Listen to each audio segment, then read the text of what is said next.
17 August কি সত্যি অন্নপূর্ণা ভাণ্ডারে টাকা দেওয়া হবে? সবাই কি টাকা পাবেন, নাকি কিছু মানুষ এই তালিকার বাইরে থাকবেন?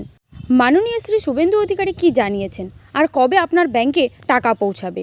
তো আজকের ভিডিওটি সেই গুরুত্বপূর্ণ আপডেট জানাবো। তো নমস্কার বন্ধুরা, সবাইকে স্বাগত আপডেট বাংলা চ্যানেলে।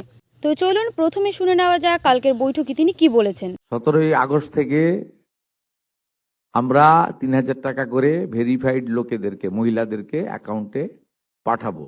এই মাত্রই আপনারা শুভেন্দু অধিকারী স্যারের বক্তব্য শুনলেন। তিনি স্পষ্টভাবে জানিয়ে দিয়েছেন যে 17 আগস্ট অন্নপূর্ণা ভাণ্ডারে টাকা দেওয়া হবে যারা যোগ্য।